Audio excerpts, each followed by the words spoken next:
Welcome back, everyone. Our next speakers almost need no introduction. Since first appearing at the Congress, oh gosh, I guess going back almost 2 decades now, we kind of introduced Jaime to the North American UFO community, and now worldwide is where he's gone. And Yturria Garza, likewise. Between the two of them, they are arguably our most anticipated presentation of the week. I won't take any more time. Jaime Maussan and Yturria Garza.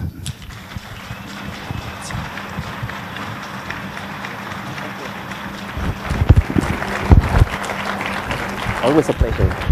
You know, Thank you very much. We're going to have a presentation around the most recent sightings.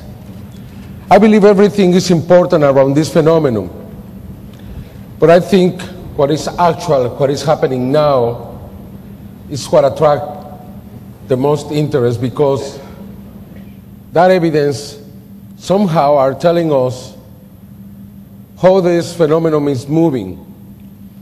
And we can see a change of an agenda from very far to very near. And I think this is happening around the world. We will see very clear videos that will prove that something is happening right now and something is going to happen in the very near future. I really believe we are very close to have a very open demonstration by these creatures. Santiago. I would like to thank, first of all, to the UFO Congress, Bob Brown, Nicole, and Heather, the board of directors, for inviting us again to this Congress and giving us the opportunity to share with all of you the results of our research work. We all know about the UFO wave that took place last year over Texas. Well, in April 2008, I was privileged to meet Mauricio Ruiz, a family man, a respected businessman who lives in Alvin, Texas, 22 miles from Houston. And on April 11, Mauricio Ruiz had a unique experience. April 11 was a very special day for Mauricio, a day that changed his life forever. That morning, Mauricio was in the garden of his home when suddenly he had an impressive close encounter with a huge UFO craft.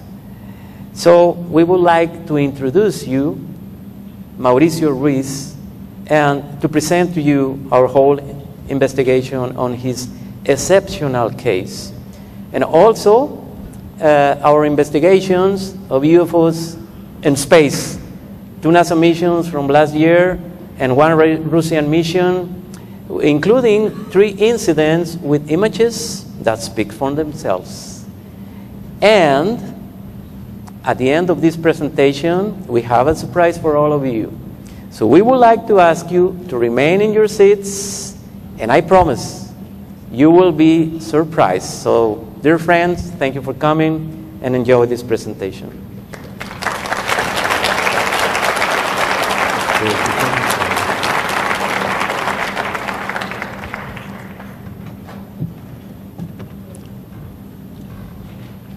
As you know, every year we have been presenting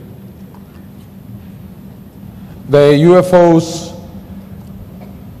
very close to the projects in the space.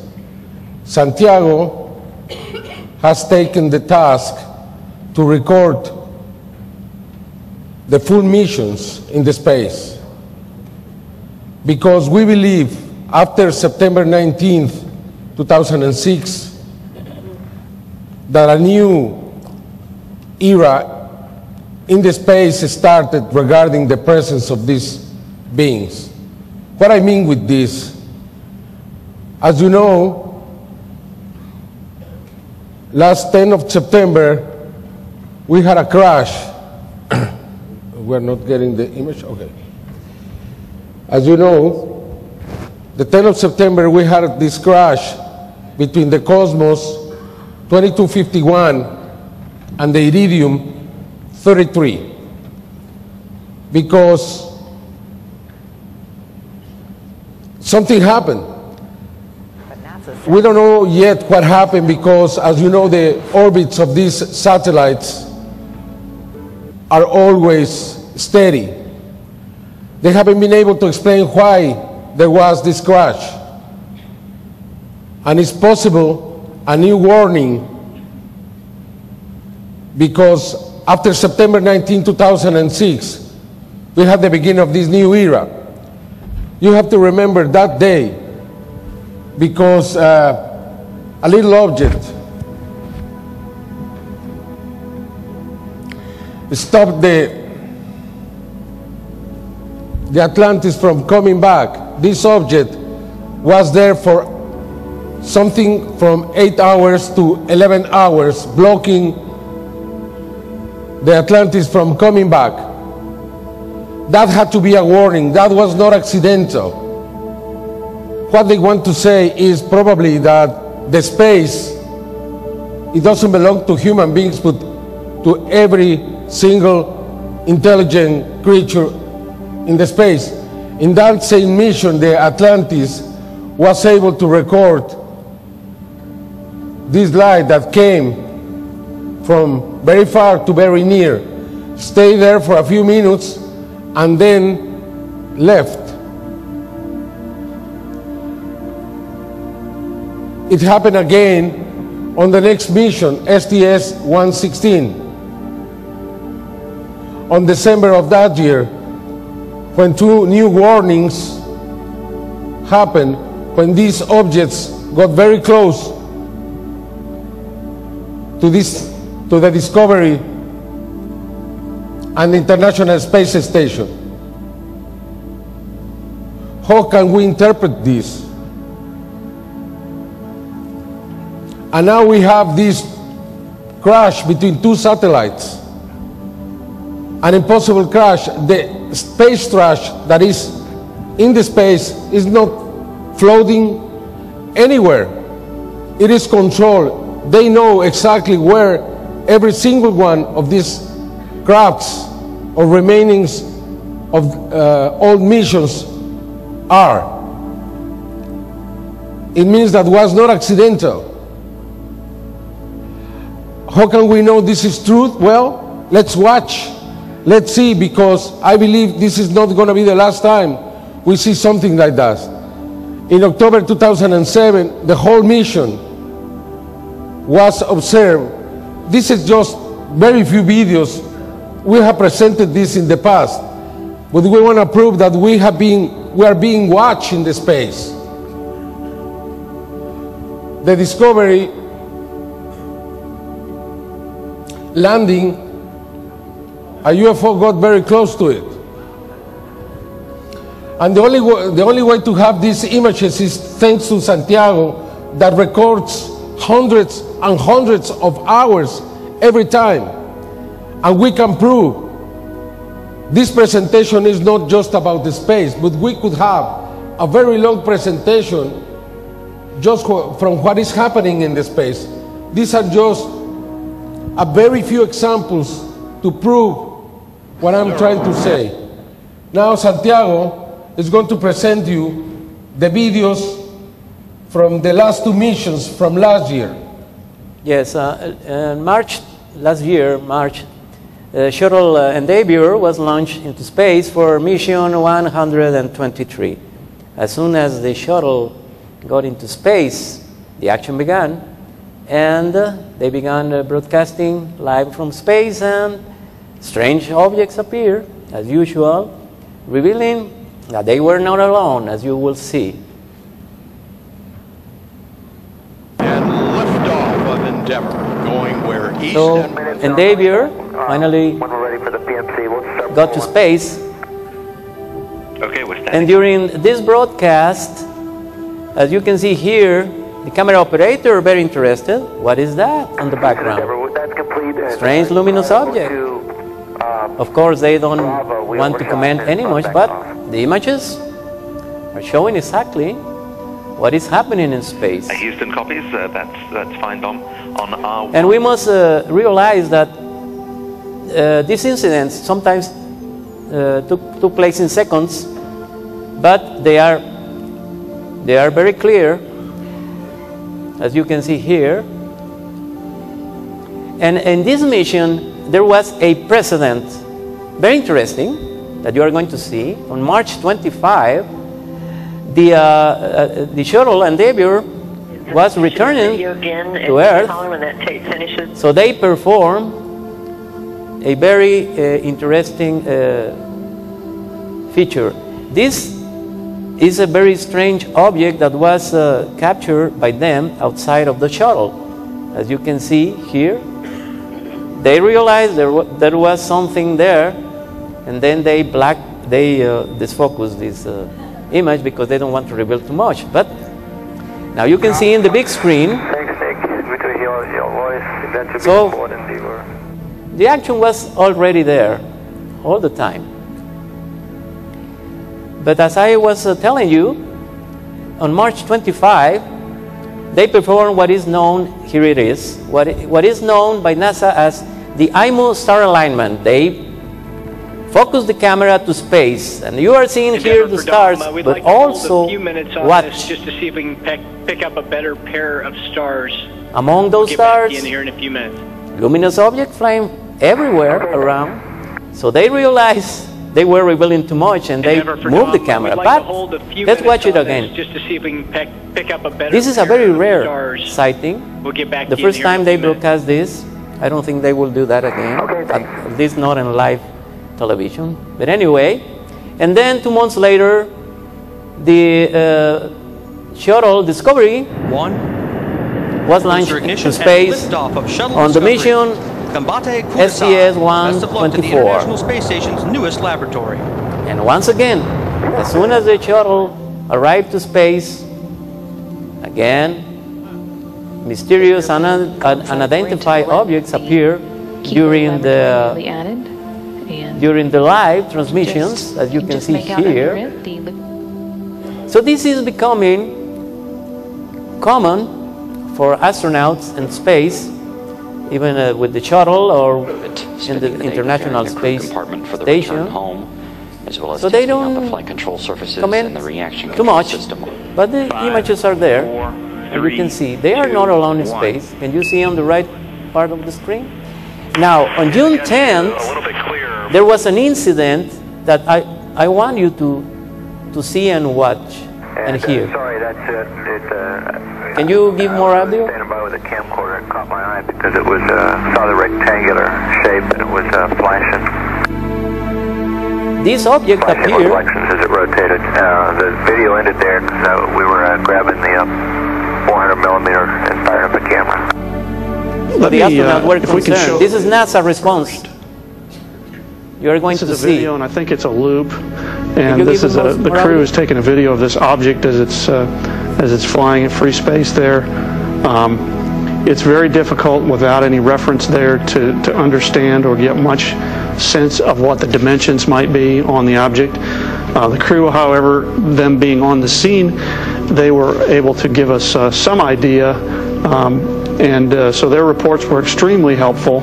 Not only their verbal reports, but more importantly, the video and the imagery that they were able to give to us. So there it is. They don't know what they were, that this object was, but they were concerned. Also, when the Discovery was going to land, new objects appeared, just in the other, like in the other mission. So it seems that they were not alone since the first day.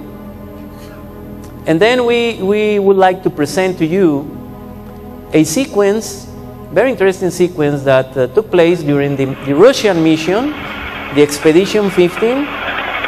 This is a spacewalk by the cosmonauts outside of the International Space Center. And then we'll come back and find out. They are broadcasting, and suddenly they move the camera to space. They open the lens and look, but the camera is taking strange objects, unusual traffic of luminous objects. Okay, great. Look at are that. you ready? Yes. Look. You see? However, the camera operator realized they were revealing too much, and he just moved the camera, but there it was. So, I think that the astronauts at this moment are convinced they are not alone in space. This is why we believe we are being observed very closely in the space. They know what we are doing. And we have to understand that the space around the Earth, it doesn't belong to us. It belongs to all the intelligences that there are. We can use it if we do it wisely and clean. Because what we are doing right now, I don't think is something that is approved. And I believe, I really think that this accident, so-called accident, between the two satellites was not accidental. I believe it was a new warning, and we have to keep observing to try to understand what the message behind all this activity is really going and what it means.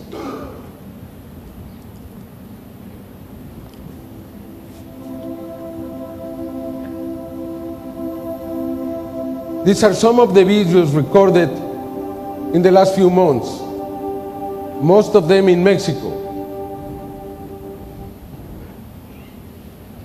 but some of them too in other parts of the world, because I want to prove here that this is a new agenda.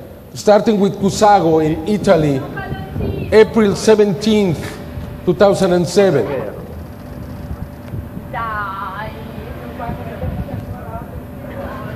We have a very clear disc recorded by a family not very far from the house of Antonio Ursi.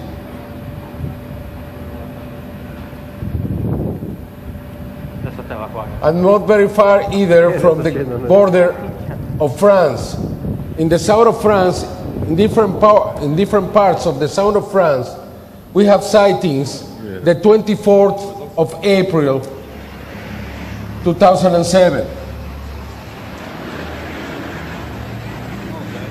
And we believe these sightings are related because it seems the same object. And it seems that these sightings in the south of France are like an exercise to see what would happen if something like this happens around the world, because it seems that many people saw it, many people recorded. We have even a cellular phone that was used to record the objects, and we can see that this happened in different times of the day. And just 5 days later,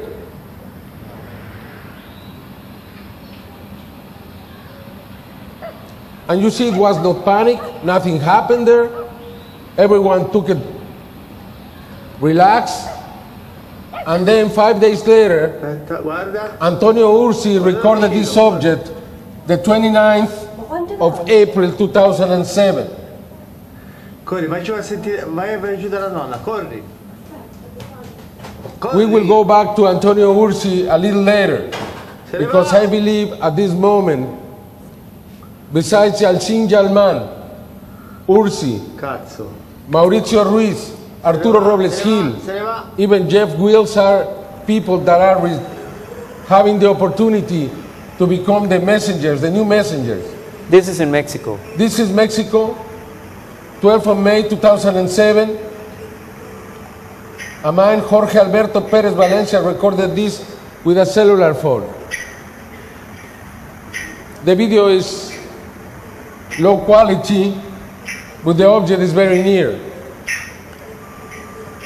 As you can see in Mexico, the UFOs, flying saucers, fly like in their own home. And we are very excited about that. We are just waiting. Then, just 2 days after that, the 14th of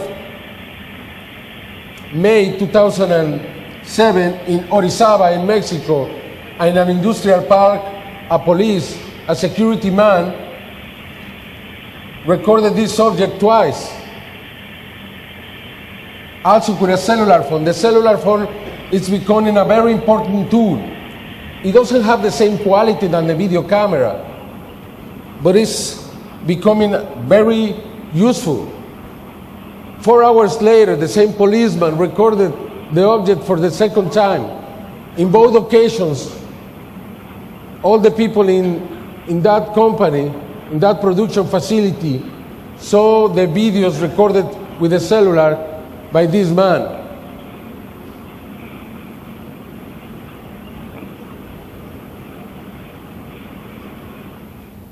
This flap continued in Costa Rica, in San Jose. And this is important because this same UFO was photographed in Nayarit, Mexico, 5 months later. It's a 2 meters wide object, very small. On the 24th of December 2007, El Sarango, a young man from 16 years of age, recorded this in Bogotá, Colombia. Yes. Presented by TV Caracol a couple of nights later. Look at that. Many people saw this object. Yeah. It is remembered as the UFO from the Christmas Eve. Look at that. Isn't it amazing? And you can see the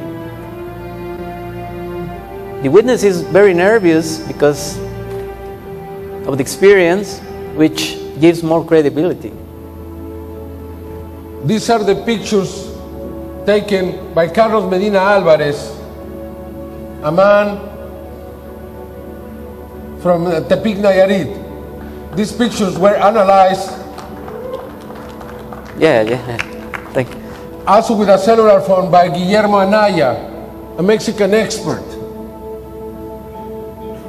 Carlos Medina took 5 pictures. 3 one day. 3 one day, and later. 5 days later, he was in the roof of his house waiting for this to happen again, and he was able to see this object again and take 2 more pictures with his cell phone. And he was very excited because he has never in the seen same anything. state, some people, when I was there making this investigation, Oscar Herrera and his family were in Santa Maria del Oro, a lagoon in the middle of the mountains, and they took this picture. And suddenly they realized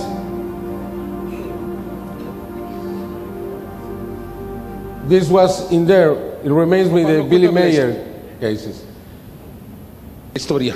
Now, this next happened on the 22nd of October 2008. This young man, Juan Pablo Nieto, was trying to take a video from his schoolmates, and he didn't realize, and he pushed the wrong button, and he got 4 pictures. The timing between each of these pictures is half a second. In the first picture, he was able to capture the image of an incredible UFO, very close to the school, very close to the students. Please, this is in Spanish. Please make an effort to read the subtitles, because otherwise we would take away the voice and the credibility of the witness. Pues todo empezó un día que estábamos aquí en una clase de educación física. Estábamos todo nuestro grupo haciendo ejercicios. Entonces después yo me puse a tomar fotos, como casi siempre me la paso tomando fotos. Entonces le iba a tomar fotos a una compañera que estaban ahí, estaban todos. Lo que pasa es que yo pensé que era video, pero estaba seleccionado el modo de ráfaga en la cámara. O sea, tú querías tomar video. Sí. Y en realidad tomaste una ráfaga de fotografías. Sí, cuatro fotografías. ¿Y qué pasó? Bueno, las iba a eliminar porque vi que salían muy alto. Bueno, al principio vi así, pero me di cuenta que en la primera fotografía aparecía un objeto así más o menos a esa altura, en el centro de la foto, y pues me quedé, no, pues ave. Y la acerqué y ya fue cuando vi un objeto así largo, como un platillo en la foto, y ya pues decidí no eliminarlas. Después fue a enseñárselas a mis compañeros. Primero empecé con unos que estaban ahí sentados en las gradas, después seguí allá y se la fue a enseñar al profesor. Me dijo que se la pasara por el celular y se la pasé, y ya después empezaron a llegar todos los demás compañeros y también querían ver la foto. O sea, tú apenas unos minutos después de haber tomado esta fotografía, como ¿cuántos minutos después? Pues fue inmediatamente, tomé las fotos y se las enseñé, porque fue cuando yo vi la imagen esa. ¿2 o 3 minutos después? Más o menos, sí.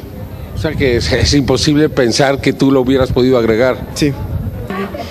O sea, fue inmediatamente todo, fue muy rápido. ¿Tú estabas ahí? Sí, yo estaba aquí. ¿No tienes la menor duda de que esto es auténtico? No. ¿Ninguna? Ninguna. No hay menor duda, estamos completamente seguros de que sí es verdad. La verdad, cuando estábamos todos lanzando la bala, yo estaba de espaldas, porque yo estaba, regresándoselas. Entonces se dispersaron todos y él tomó fotos con sus amigas. Entonces ya después él nos puso y nos las pasó a nuestros celulares, y entonces empezamos a ver todo. Fue todo. ¿Y tú estabas ahí, también lo viste inmediatamente después? Sí, lo vimos, incluso rápidamente casi nos lo pasó a nuestro celular, para que nosotros lo tuviéramos. Y Carla Castillo es a quien debemos la posibilidad de conocer esta imagen. Tú nos enviaste esta fotografía, ¿por qué nos la enviaste, Carla? Pues porque me pareció pues muy real. Es que fue mucha la impresión de ver que en el mismo instante que la tomamos, en esos segundos estarlas viendo ahí a ver qué había salido, y fue mucha la impresión. Entonces sí se me hizo muy impresionante, por eso decidí mandarla. ¿Tú no lo viste tampoco? No, de hecho nadie lo vio. Fue algo así como de que al principio no le creían a Juan Pablo, pero pues ya después dijimos, ¿cómo puede ser tan editada así tan rápido? Y además se ve el movimiento de las personas. También en las fotos sale cómo las personas van caminando poco a poco a medida que toman la foto, y en la última fue cuando salió. The object disappeared in half a second. I believe it's an important case because of the witnesses and the way it was taken.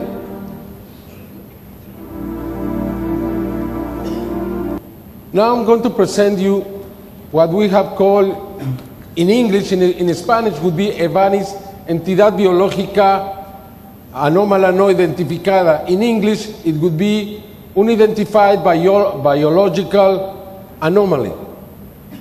What is this? Well, this is happening in Mexico more and more. This is related to the fleets, to the spheres. It's a phenomenon that is interrelated. And many times these objects appear, or creature or organism very close to what we call the sentinel. The sentinel takes care of these objects, whatever they are. I believe they take the spheres inside. They are made by the spheres. You can see both advancing exactly on the same direction at the same time. Like if the little one is controlling the big one. And this phenomenon has grown so much in Mexico that it's just amazing.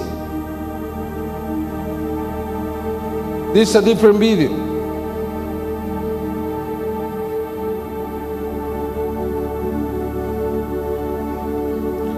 And you can see how high they are.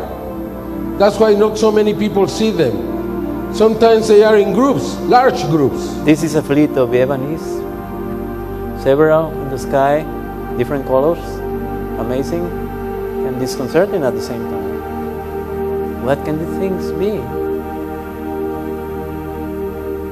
And different witnesses in different areas of the city. Where are they? Why is the reason they are here? If they are just the transporters or the bearers of the spears, they transport the spears probably.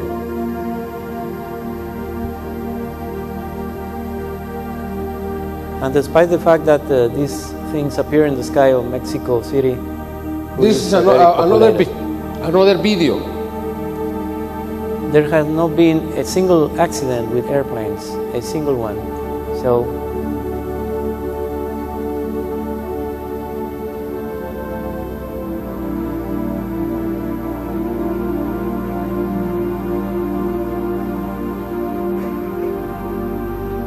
different colors, different lengths, in different areas of the city.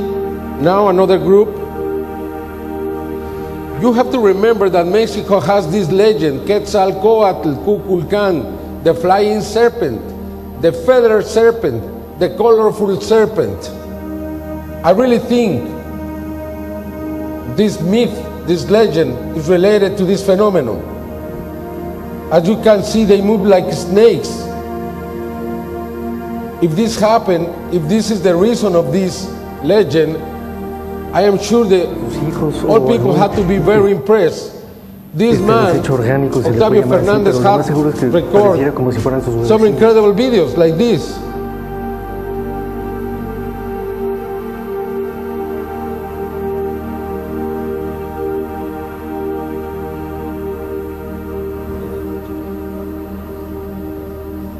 What is this? this is weird. As you can see, the texture. A little. And sometimes these entities release spheres for some reason, we don't know. And we are, maybe they are related with the UFO fleets. We are still investigating that. But these kind of sightings are increasing themselves in Mexico. This is a different video, again. And after we saw this object moving fast, as you can see, we saw these spheres coming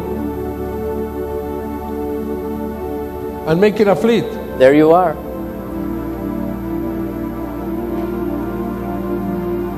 And as you can see, they keep a perfect formation all the time. Sometimes they move together, sometimes they float, sometimes they travel in the same direction at the same time. There are different patterns to these fleets or another object moving very fast. The camera is still and you can see how fast it's moving. And now you have two more, a different day.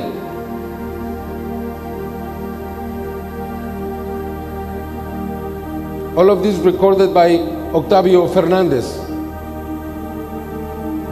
He's also becoming, like Arturo, a very good watcher in the sky. Thank you. Well, this is a surprise for you. Guess was this object recorded? It was recorded here in Laughlin, Nevada, this last Tuesday by Jay. Jay, he's a worker of this hotel. Jay Musty. He works here in the parking lot. He saw me. I said, I recorded an object, and he gave me this video. It's not out of focus. This is what he saw, and the object moved, and the object disappeared in a few seconds. He saw this with his family. I'm going to interview him later on to present him in my television show. The reason I received so many videos is because I have a television show from 5:30 p.m. to 8 o'clock p.m. Sunday night in a national channel. This program has been going on for 5 years now and presents the news, also the investigations, but what the people are recording and seeing, then they have a place to present what they are seeing.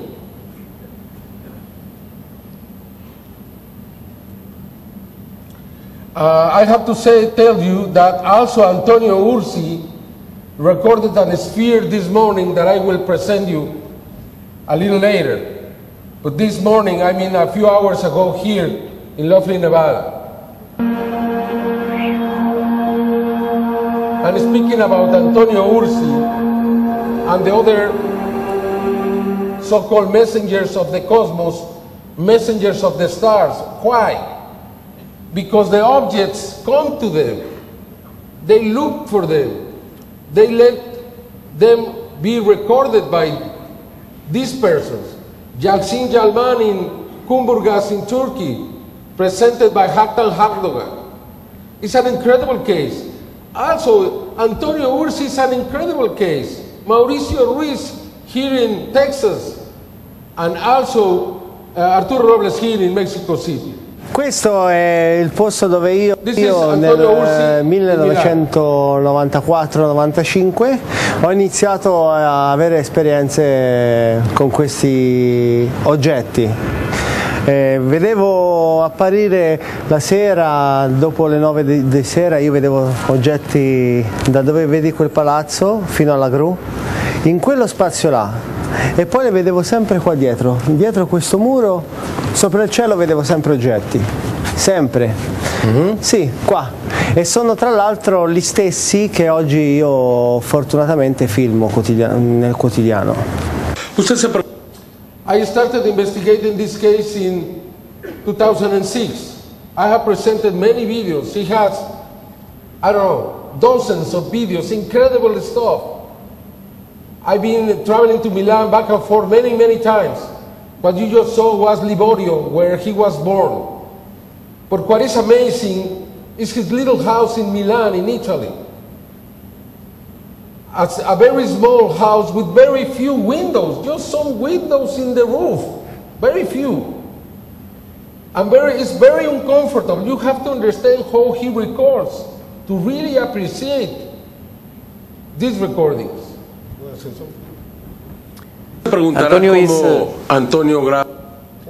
Antonio is perhaps at this moment having this unique experience and videotaping, in our opinion, perhaps the most impressive, the most spectacular UFO videos of all time, and not one, but many, result of his continuous experiences, and you are going to see some of the best of his footage.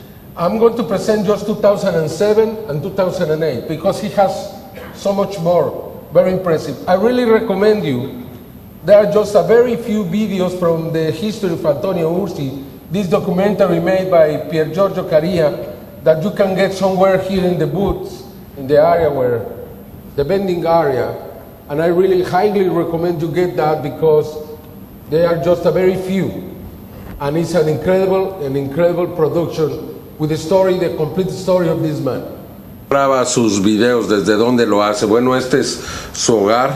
Aquí es un pequeño hogar en el ático del edificio, donde, como usted observará, no tiene ventanas. Las ventanas son en realidad tragaluces en la parte superior, lo cual hace extraordinariamente difícil no solamente el poderlos grabar, sino también la observación de los mismos.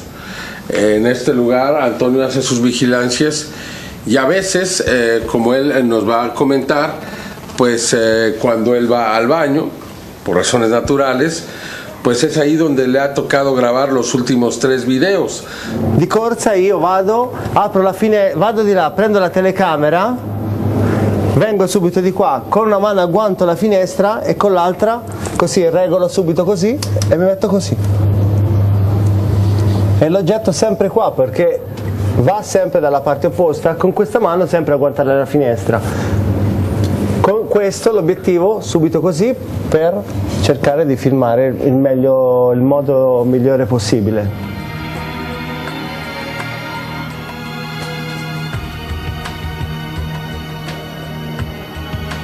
It is amazing with so little resources, facilities can make so many and so good.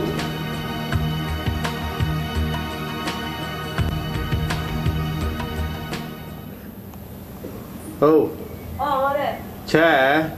C'è? This is the video you saw, but this is complete. Scorso. This is a beautiful video. Guardalo. There you can see the clouds behind. Zitta, fiamma. Prendi punti di riferimento. Punti di riferimento, la sega, punti di riferimento. Che bello, caro. Perfetto. And it's following the movements of the craft. Ecco, aspetta, guarda. No, sto. Guarda da vicino, corri. No, ma quanto è grande? Corri, vai giù a sentire, vai giù dalla nonna, corri. Aspetta, che faccio? Corri! Aspetta! Se ne va!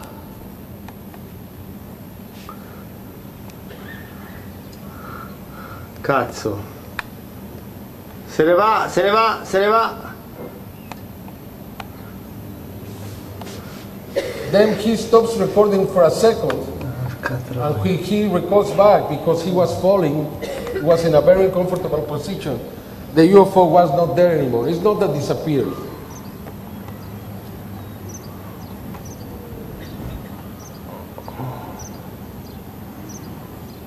Then on March the 12th, Fermo. Mamma mia. 2008, records for the second time with that camera. We can see some spots in the camera because sometimes accidentally he directs the camera to the sun and he gets these spots. And this is important because you will see bellissimo, that in the next bello, video. bello, bello.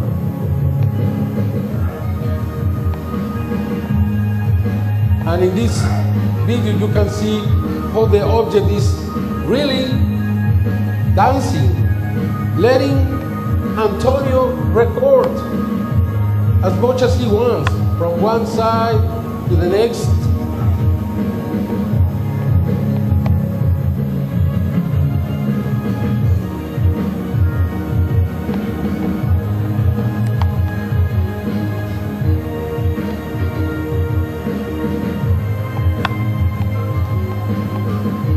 The clouds here are a point of reference.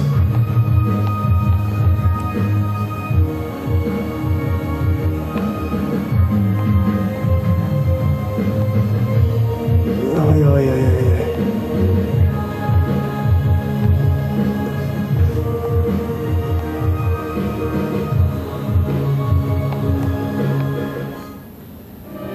The next video was recorded the 26th of August 2008. We have many more spots on the same camera. And they can be used to be to test that the video is absolutely real.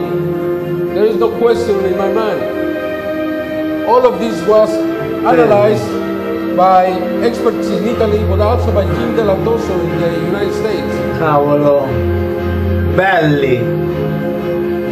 So here you can see more That details. the object measures probably around 10 meters, 20 yards. It's not a small object. It's not a huge object.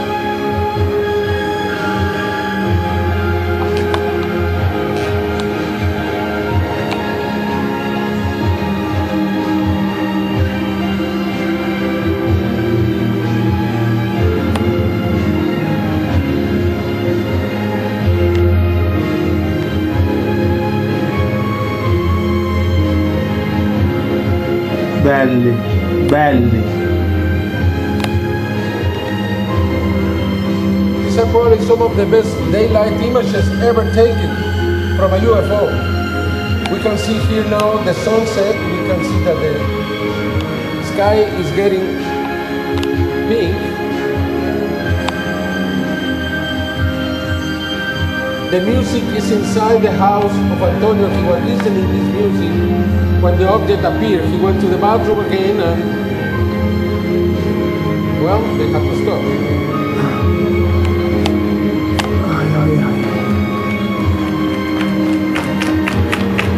Amazing. We have been expecting for this to happen for a long time. And this is just the beginning. Belli.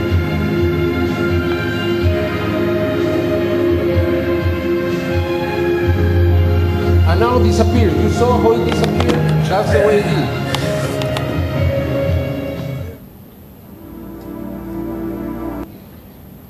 On December, he changed the camera. Open Mind Productions, that is making an incredible work, and they are here. and I believe they are going to represent a new era for this phenomenon. The man behind this wants to prevail anonymous, but they are very interested in promoting people like Antonio Ursi or others, Mauricio Ruiz or others, Arturo Robles Gil, by giving them equipment, helping them, giving them computers and things that can help to really get the best evidence. Open Minds is also behind the analysis of a very strange creature that I will present, or we will present later on today. And we are also behind the analysis of a solid object. I won't speak too much about that because we really think that we have real evidence, I mean real evidence, after the analysis that belongs to extraterrestrials. That is going to be presented probably next year. We're going to be working on that. And very soon we're going to have the results from this creature. But I wanted to make this remark that Open Minds, remember that name because they are making incredible work. They have asked me to be the chief investigator for this organization, and I have accepted to help them to get as much evidence and try to direct the investigations around the world to be able to get the best evidence. But I think they are going to do really something very meaningful for this phenomenon.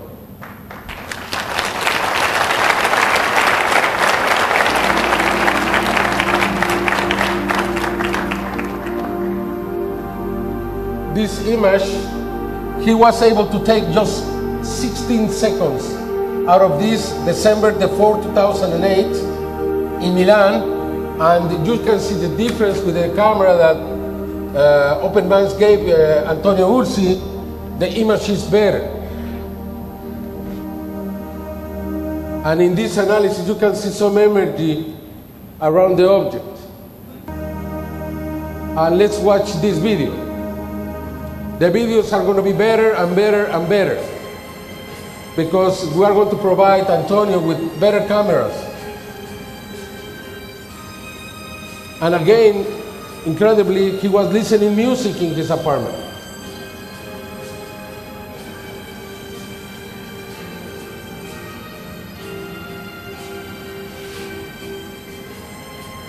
After 16 seconds, the camera shut down. I mean, the battery was new, but the object took the energy from the battery, even shut down the computer from Antonio that was very close to the place.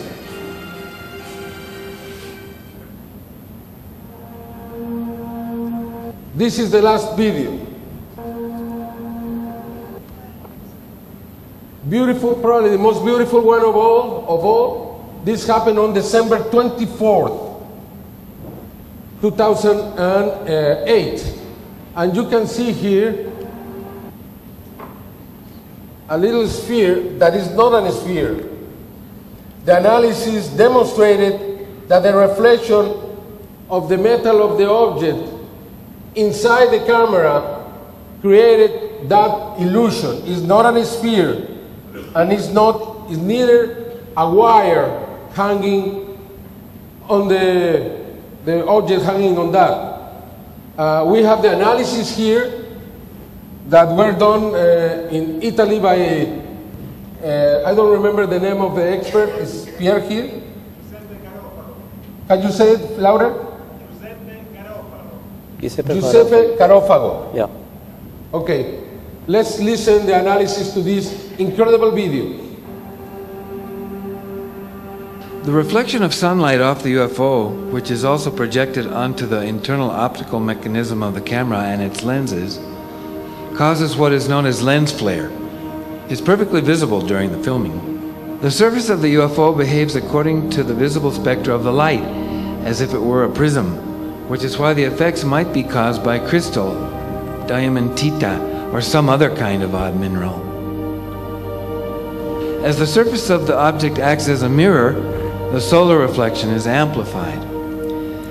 The fuselage is quite fluid looking, not unlike Mercury, perhaps due to distortion caused by magnetic fields and visible by tracing the waves emitted. We can hypothesize that its movement is in phases because on the edges of the object there's an odd figure present. At times it's clear that it almost produces a silhouette that mimics itself. On other occasions it indicates another typical emanation of energy, like heat dispersion, which leaves behind glowing proof of its movement. The effect of lens flare is evident and is continuously seen in this video, whether the shots of the disc are taken from the side or underneath. The same circumstances exist. An analysis of the corners and contours has led us to believe that this object is quite large, though not gigantic either. Further study implies examining the reflection, plus a search for other technical aspects. That includes considering reference points such as the smokestack on the building and the jet, which leaves a contrail. It's been estimated that the UFO is located in the immediate surroundings of the recording, not having been planted there after the video was taken.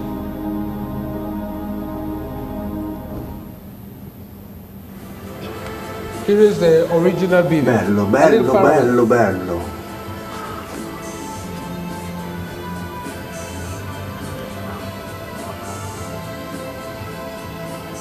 Fantastico. Fantastico.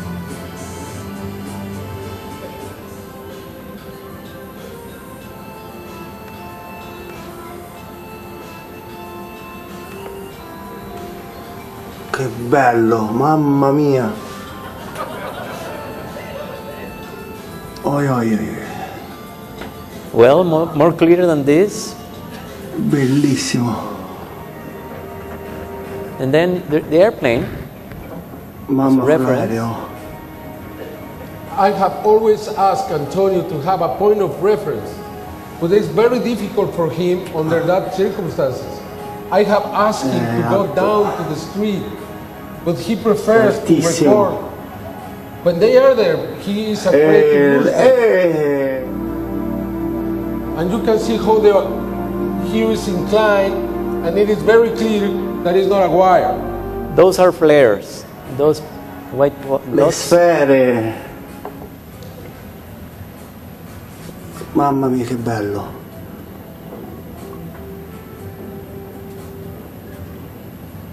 Many of us have the expectation if Antonio could record something in lovely Nevada. And this morning, che cosa? he was able, just outside here the hotel. Perché non me l'hai detto? Perché no. L'ha postata, no? Una volta che la spegni devi ripostarla. But it was outside, right here, this morning. Probably they know we are here. I wouldn't be surprised.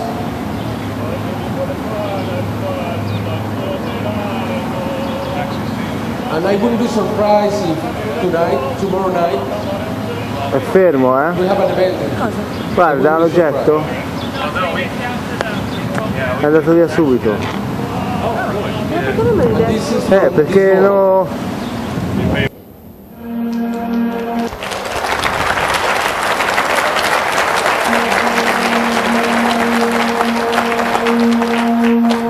Gentlemen, it doesn't correspond me to talk about this case, just to present a couple of videos, because this is Haktan Hakdogan's investigation, and I believe it's a very important one for many reasons. All I wanted to prove here is that it's happening also in Turkey, and just one man has been able to record so many videos, even in 2007 and 2008.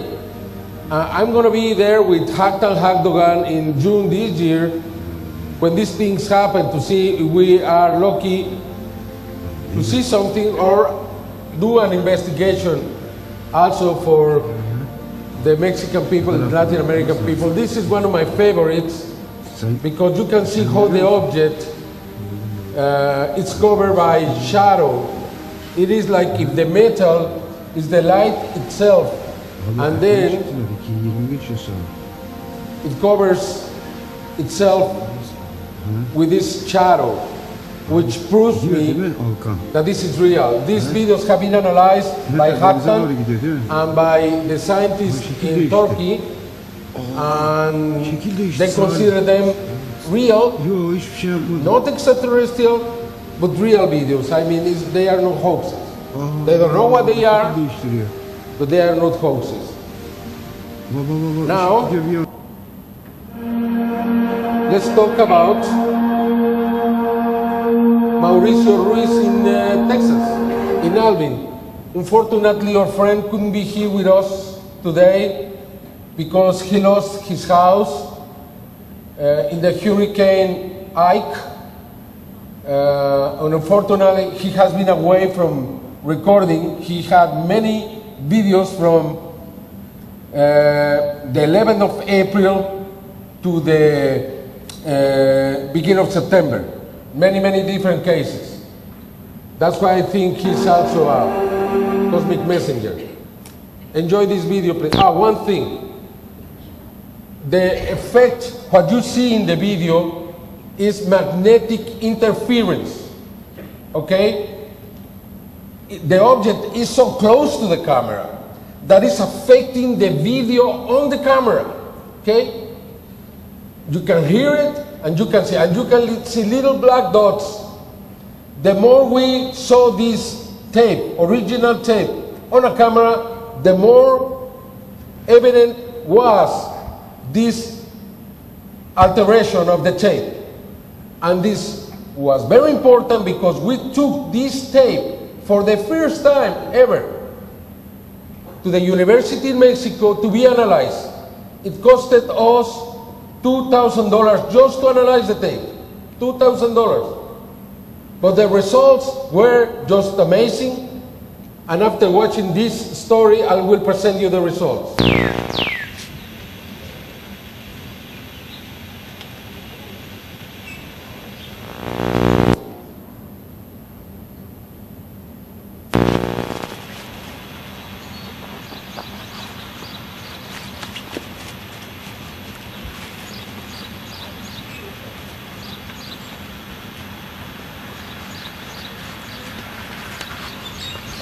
He recorded the object almost for 3 minutes, very close. The object affected 2 transformers in the area that were burned. They had to be changed. His cellular phone stopped working. He had physical problems with his memory. He was affected very much. You can see the black dots there. They are not there. It's the tape. The tape was affected. The energy was very strong. Sometimes these objects are dangerous. Dangerous because they have this energy around them.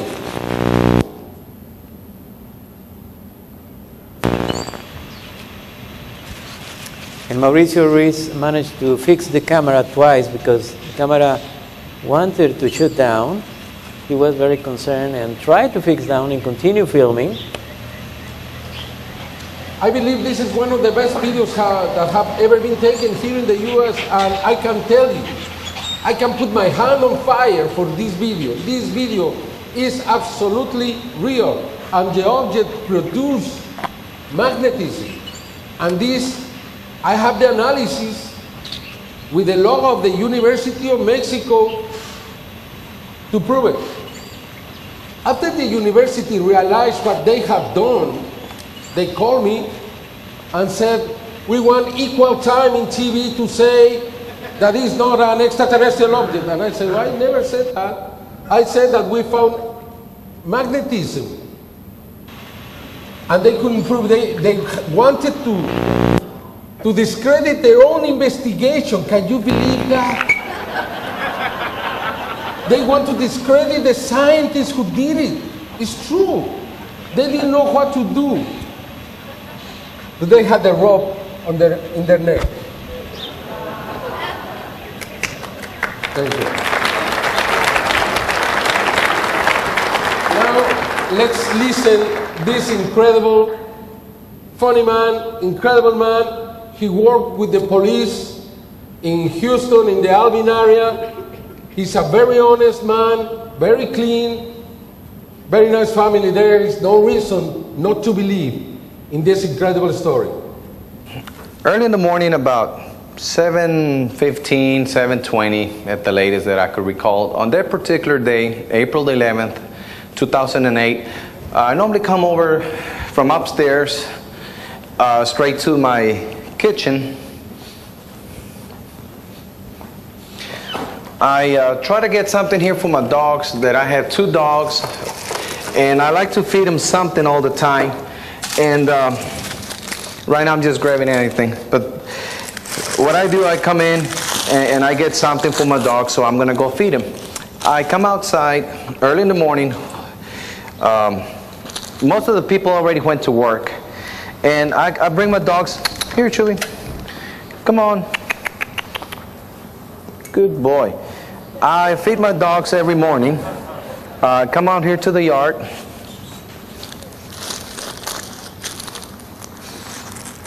Here, Chewy. Come and get some more. Good dog. Here. Spiky. Yeah, and as I'm feeding my dogs right here. Here. Good doggy. Come and get it. You're a good doggy. I was feeding my dogs right here.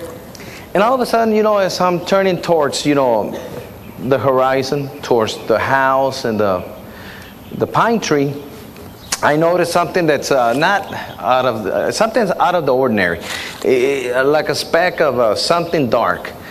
And I focused myself, and I said, I kind of, I looked at it for a while, and I just couldn't believe what I was seeing. So what I did, I ran inside to my house. I had the camera, my video camera, sitting there by the TV. And I grabbed it real quick, because I had used it on Easter Sunday with my family. And I let it sit right there for a while. So what I did, I brought the camera, and the dog, Chuito here, he was here, as well as the other dog. And when I noticed the object, I grabbed my camera immediately. And I started to videotape from that angle. But he was growling. He was like, and I said, and I just patted him, but I couldn't talk. I didn't know what to say. I was just speechless, like they say. So what came to my mind, videotape, keep the camera going. So I'm out here, and I'm videotaping, and I'm trying to hold on to the dog. And when I noticed the object moved, either my hand shaked a little bit, and I felt some sensation, something, but I was just too shocked, you know, I didn't know what was going on. But that thing really didn't look like a plane or anything. It looked something like round, and it had something at the bottom that kind of shined, but I couldn't tell. So I got my camera, and I zoomed in. That's when I noticed the top part was either going around, it looked like, and then at one time, he did this. But when he did that, my camera captured it, but something happened. You know, I couldn't keep going.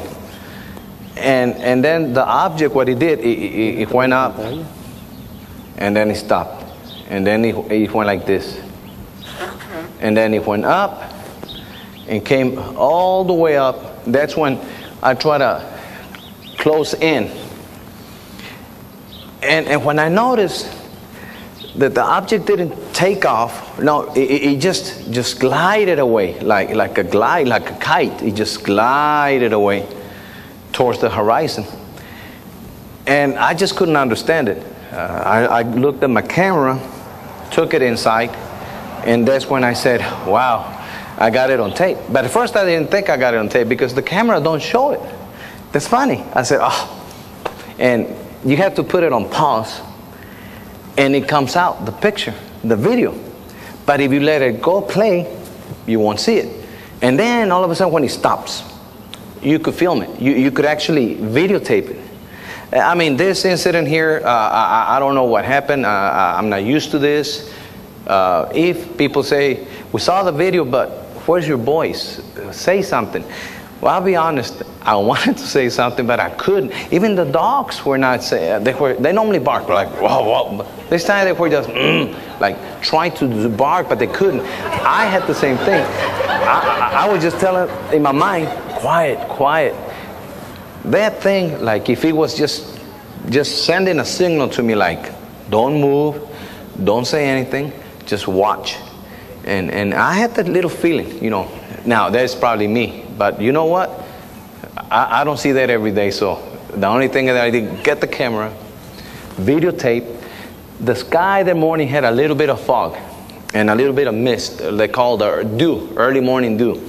So I just got the camera. I couldn't focus that good. I could only zoom in because of my finger on top, you know. But I couldn't, you know, focus everything. So the way the video turned out was, you know, the object and the sky, no clouds that morning. It was just kind of foggy.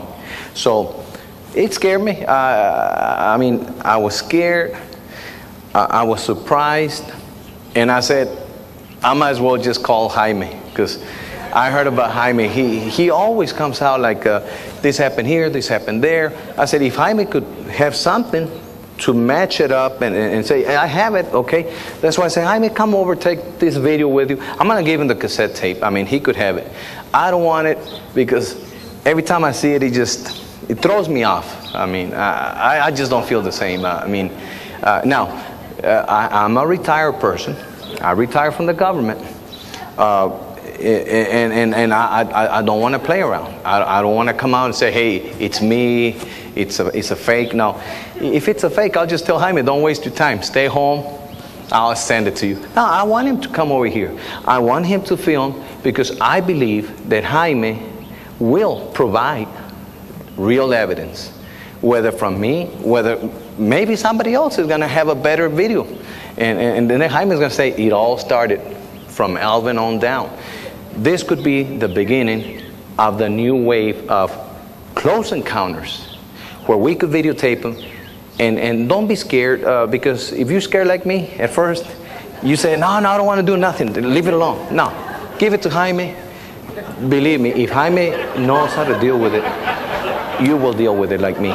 Thanks to Jaime and his staff, I feel confident. And like I said, he said,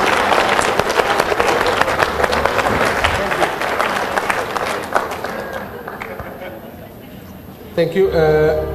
We found a second object with the same characteristics from April 24, 1993 in Mexico, in Ocotlan, Jalisco. 40 pictures by Raúl Dominguez. These are some of the best pictures. Probably you remember this object. It's a classical case now in the UFO phenomenon.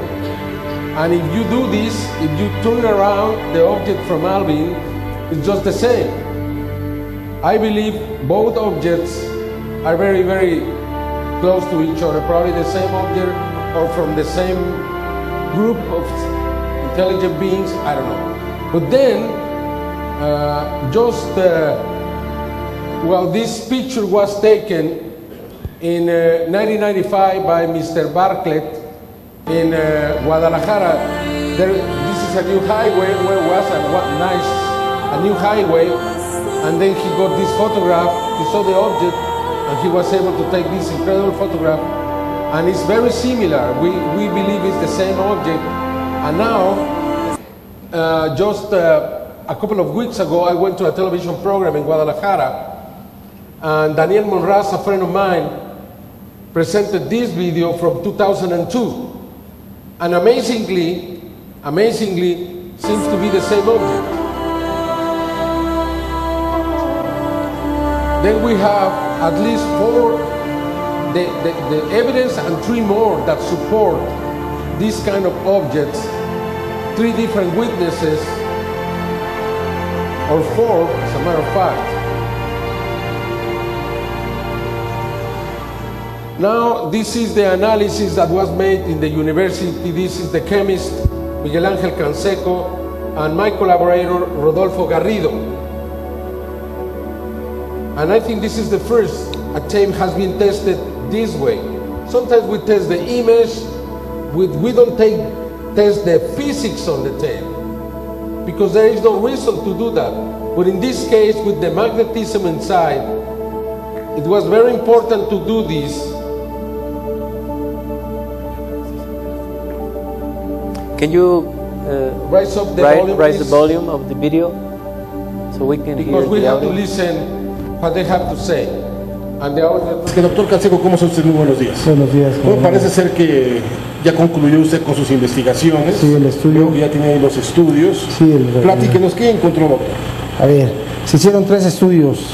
Uno que se llama microscopía de fuerza atómica, que lo que se hace es, se estudia la topología, la morfología de la superficie a nivel atómico. O sea, va siguiendo la cinta, una especie de cono. Un cono, una punta, hace una topografía, un escaneo en una área de la superficie de la cinta y se analiza o se determina la rugosidad, la topografía y la respuesta magnética en este caso. Muy bien, ¿y qué es lo que encontró cuando usted hizo esa inspección? Bueno. A ver, nosotros probamos la cinta en una parte dañada. Lo mostramos. Y se observa, esta es una cinta, la cinta en la parte no dañada. No dañada. Se ve la topografía homogénea en la superficie. Vemos que hay una uniformidad en todo lo que son los dominios. Los dominios y la altura de los picos, esta es la altura que tiene la intensidad de la señal. Esta es la cinta en la parte dañada. La que está a la izquierda. Exactamente. Esta es la dañada y aquí vemos irregularidades en los dominios. Sí. Y aquí vemos más uniformidad. Sí, aquí se ven pequeñas perforaciones. Esta irregularidad, doctor, ¿a qué la atribuye usted, de acuerdo a su peritaje? A un campo magnético externo, pero de acción muy rápida, para que dañara únicamente una sección de la cinta, no totalmente la cinta. ¿De qué campo, qué magnitud estamos hablando? A ver, están hablando del orden de entre 8, aquí lo indiqué, entre 8 y 10.000 teslas. ¿Teslas? Esto es... no, perdón, Gauss. Son Gauss, perfecto. ¿Estos campos se encuentran normales en la naturaleza o se tuvo que acercar o exponer a un dispositivo específico? Se acercó a un dispositivo específico, sí. Correcto. Sí. O sea, no hay duda, solamente la única forma de explicarlo. La única forma de explicarlo, sí. Pero además, muy rápido, ¿no? Sí. O sea, ¿quiere decir que la fuente que se emitió fue una fuente rápida o cómo? No entiendo. Sí, o que hay un campo magnético intenso de esta magnitud que pasa la cinta, no se pasa rápidamente y ya. Entonces, y esa es la característica, la huella característica que se encuentra en sus estudios. Exactamente, sí. Estas son fotografías iguales, con una amplificación mayor. Entonces, estamos hablando de la cinta que es normal. Esa es la cinta normal. No dañada. Ajá. Y esa es la cinta dañada. Dañada, exactamente. La irregularidad de los dominios y la presencia de estos especie de insuficiencia de dominios nos habla del daño. Sí, de valles y crestas, y aquí hay una separación mayor que en este caso. Esta es la parte tridimensional del estudio. Correcto. ¿Y este estudio de acá, estas imágenes, doctor? Estas son las mismas imágenes, pero en plano. Entonces lo que yo veo es únicamente la superficie del material sin meterme la topografía. ¿Corrobora lo que usted nos está indicando? Exactamente, sí. Entonces aquí lo que se observa es, otra vez, los dominios magnéticos homogéneos en la zona de la película no dañada, y esa es la zona de la película dañada. Entonces ya se ve una diferencia muy grande. ¿Y cuál es el dictamen que usted tiene de la diferencia de estas dos? El efecto de un campo magnético externo sobre la cinta. ¿Sobre la cinta dañada? La cinta en la zona dañada. ¿La zona dañada? Sí. Pero no nada más hizo usted un estudio desde el punto de vista de microscopía de fuerza atómica. Tengo entendido que también utilizó otros sistemas que creo corroboraron su observación. Exactamente, sí. Se hizo un estudio de la isometría. La isometría es una técnica que nos permite medir varias cosas. La importante en este caso es el índice de refracción de la superficie de la cinta, de la superficie magnética de la cinta, con respecto a la energía de incidencia de un rayo, y lo que me genera es esto, me dice cómo cambia el índice de refracción de la muestra y cómo es la homogeneidad de la superficie en esa zona. We have then proof, scientific proof to this case. Probably for the first time. With this, the scientists cannot say there is nothing to be analyzed, there is nothing to study. Here they have this tape, they have this case, and there is nothing they can do about that.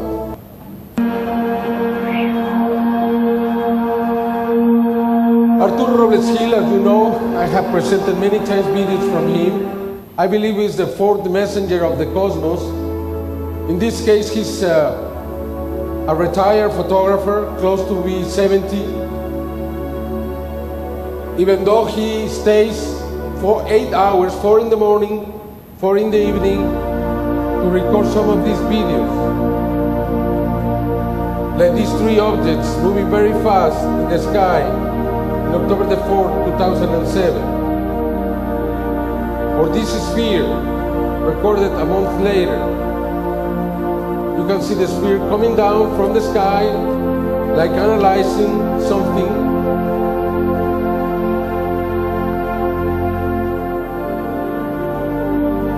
You can see that the movement is intelligent.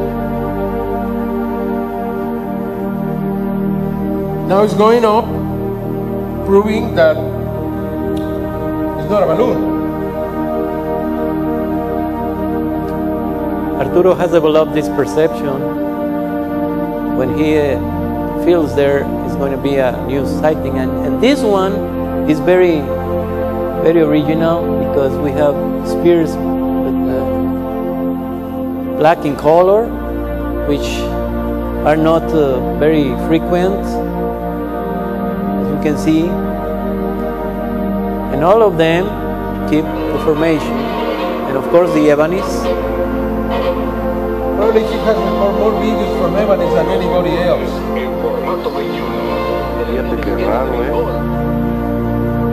It's just amazing. And also this phenomena has proven to be global because these kind of entities have been seen in other countries, here in the United States, and it seems that those rare sightings are increasing, but in Mexico, the frequency of these sightings are surprising us, and at the same time this continues to be a challenge to try to discover what these things are in the sky, sometimes alone or sometimes you can see the sentinel. The sentinel. Many times the sentinel is just there taking care of the big objects. It is clearly who controls the situation. Look at this one. This is huge. Huge. This is 20 kilometers away from the photographer. 20 kilometers away. And we have made some tests in Mexico City, some recreations just to see the behavior, shape, but the balloons just exploded at certain altitude, which proves these are not balloons. This must be something else. Yeah, I was able to buy 2 balloons, to send them, to create 2 balloons like this. It's much smaller than this, and it costed me $1,000, 2 of them. And they froze and they separate after a few minutes. Look the movement. It's very organic. The color, now it's black. Sometimes it's red.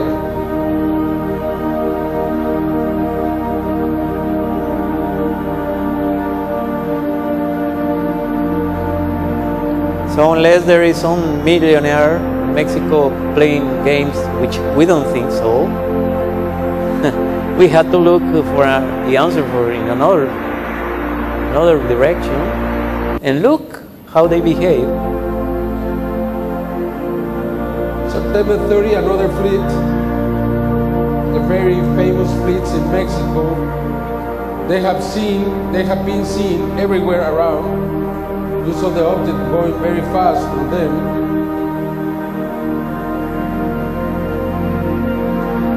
So this large amount of spheres in the sky, just keep in mind, they are over Mexico City, and the air traffic in Mexico City is very intense, so You may wonder, what about the airplanes? Well, there has not been a single accident. And we are very surprised because with so much spheres in the sky, well, more Evanis. This is just the last videos from this man. I mean, he also has hundreds. We just lost count of how many videos Arturo has. And they keep appearing. And you can see also the Sentinel there. Sometimes these Evanis release spheres. Now you can see the airplane. That is what I was talking about. Pues sí, demasiado cerca pasó. Parece una esfera. Mysterious spheres.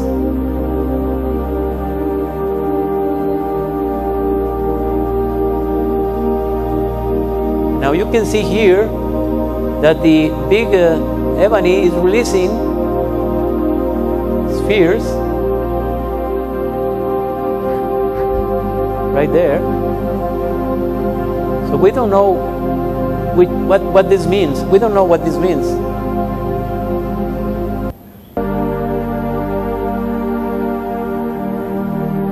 And also other sky watchers have filmed this phenomena in other cities, so it's happening all over Mexico. 30th of November, they continue.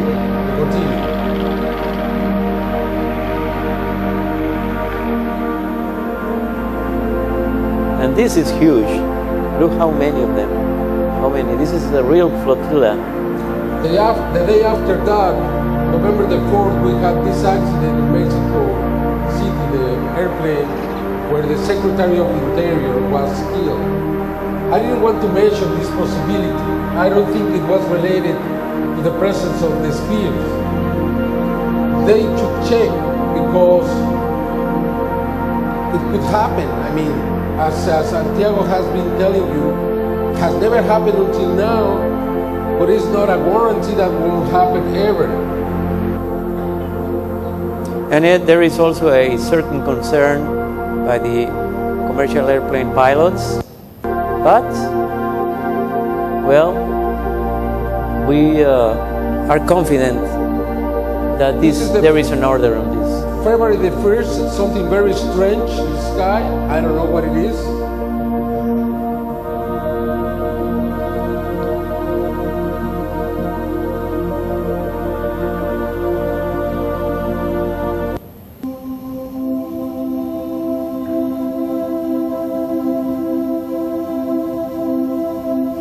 There were many formations this year. I won't bother you with that.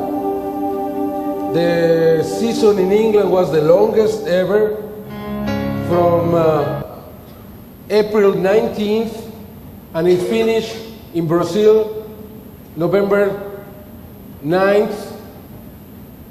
And we had formations all around the world, in Germany, in Italy, in Switzerland, in Czechoslovakia, in South Korea, many places. In England, there was the longest season ever. It lasted until September 28th, 2008. Has never happened before. Normally, the season finished in the middle of October. I mean, in the middle of August. I'm sorry. 15th of August. This year was at the end of September.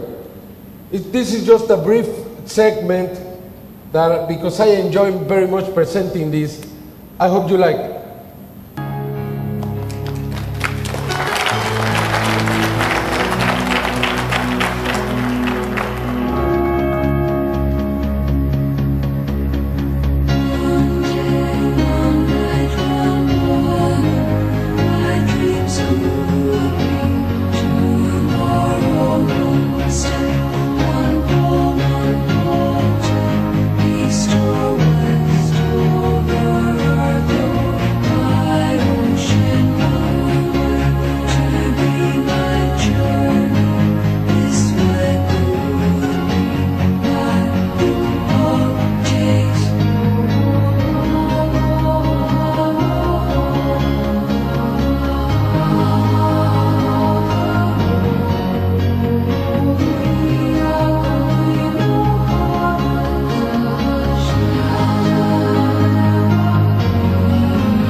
Yes. Yes. Everything is from this year. No. This year or last year? This year, this year, This year. Okay. Well, this last year. 2008. 2008.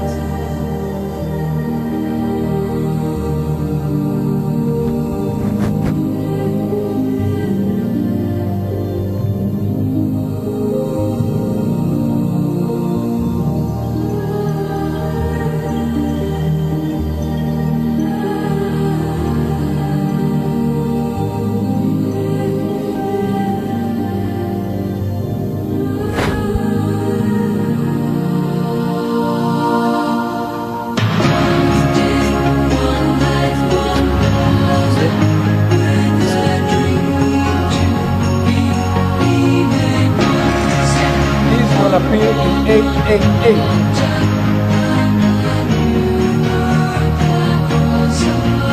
Many of us were there because we were expecting this to happen. It happened in front of us and nobody saw anything. And these 300 people.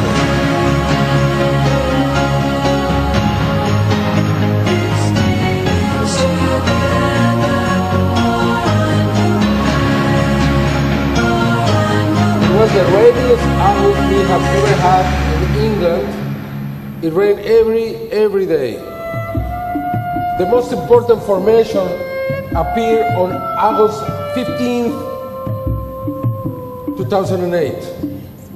We have told you about the so-called August messages. Something happened in the middle of August. The most important message. Why a cross? Is this a religious message? No.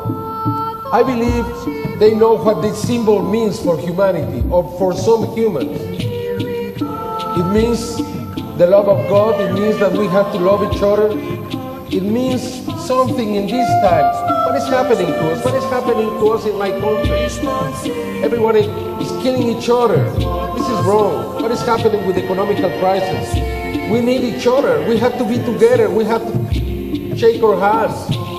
This is a time to reconciliate.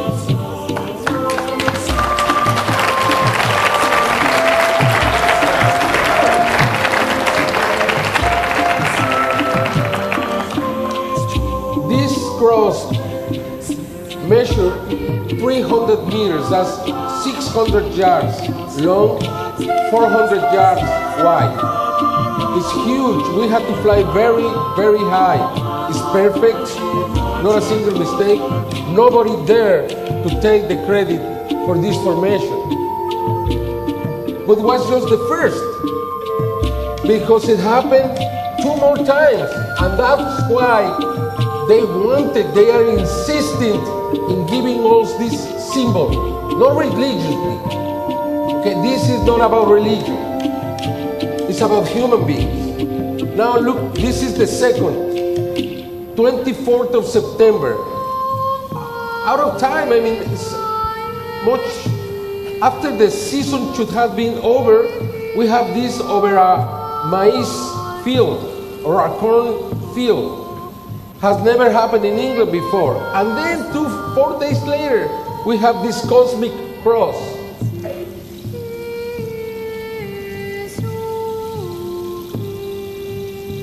And it seems that there is a message, a code message, very near this cross.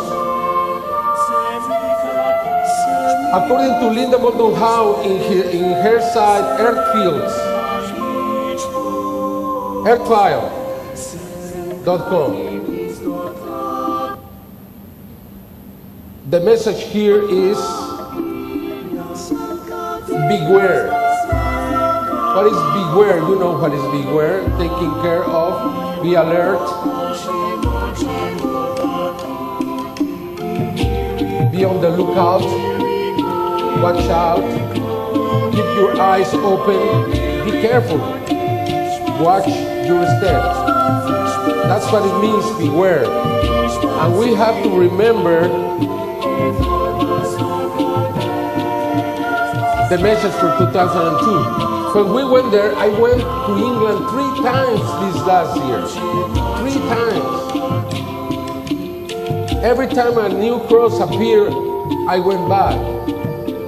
The third time I was a little late. Even though that the corn was young, was caught, was harvested. But the cross remained there as a miracle. It resisted to disappear. It wanted to be seen and was very emotional for me because even though there was no corn, there was no harvest, there was no plants, there were no plants.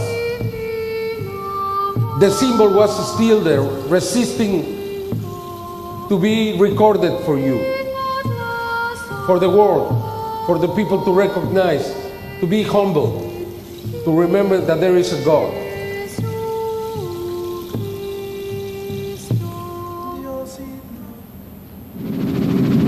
And then I want to remember this, just one thing.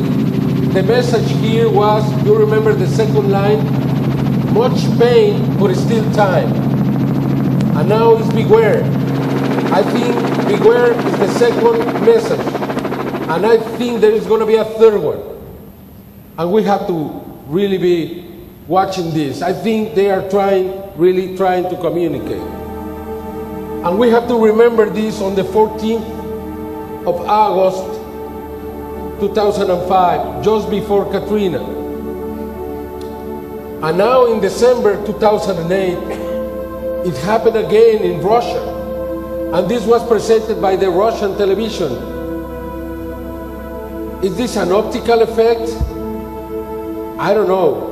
But the coincidence struck me. It seems that someone wants to tell us something.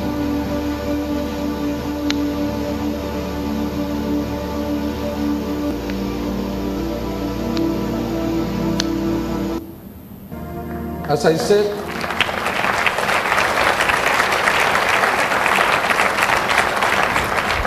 and this incredible video also recorded and presented by the Russian television is really spectacular. Watch this very carefully.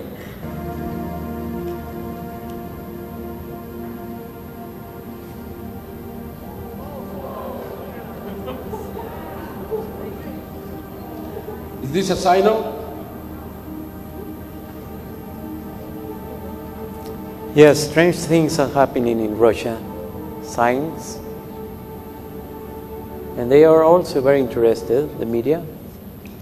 Now, what many of you were expecting. Yes. In May 2007, some people came to my office and brought a little creature to me. A creature that was captured in this ranch. I thought it was a little monkey. I said, well, we have to analyze this in the university. If you really want to know what it is, I cannot tell you it's an extraterrestrial. I thought it had died when it was captured by the trap, by a rat trap. This was a very prosperous ranch. There were many animals, a lot of activity there. 2 months later, like a curse had failed on the ranch. The owner was assassinated. The ranch was abandoned. Nothing related to drugs, nothing. A real mystery happened here because there is almost no one there. The ranch has been sold, divided. There is nothing there. It was very difficult for me to find all the people related to this case. When a Japanese crew wanted to go and investigate and open minds, wanted to get the creature to be analyzed. It took me a few months to find the widow. Fortunately, the creature was there.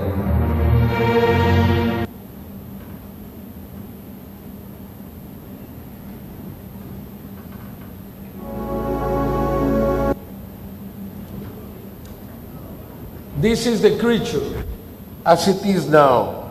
It's mummified. I didn't know there were pictures of this creature alive. It was until I got in touch with this woman, working with Open Minds, that we received this photograph. This photograph is when the creature is alive. I never knew that this creature was kept alive for more than 12 hours. Okay, that photograph is the only one that I'm going to present for the official video of this presentation.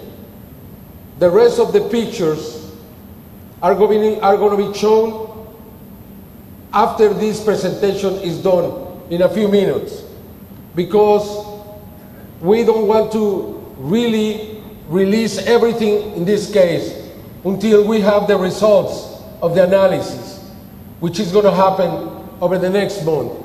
But this is really amazing. If you watch the ankle of the creature, it's not a monkey. When you watch the hand of the creature, it's not a monkey. When you watch the eyes of the creature, it's not a monkey.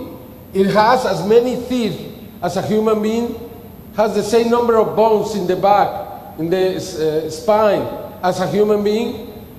It doesn't have hair. The creature here is alive. It had eaten its own hand to try to escape. These people was afraid that this creature escaped, and they kill it. They drown it. The first time for 30 minutes, but it didn't die. The second time for 30 minutes, and it didn't die. The third time all night, and it died. I think it's ignorance. I think it's that these people don't know how important something like this could be.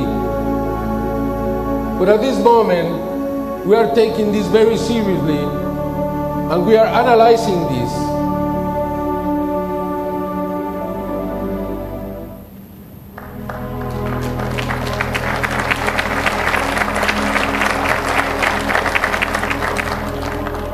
This could be one of the first extraterrestrials.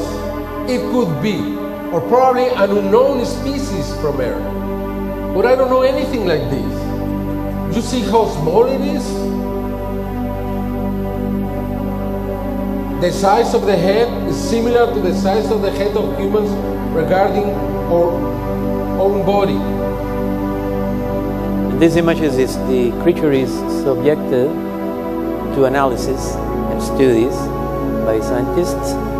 Something important, the feet have not matured. According to the experts, this was an infant. It was not an adult. People in the area had seen these creatures 80 centimeters, more than 2 feet in size. And we think those are the adults. This was a little kid.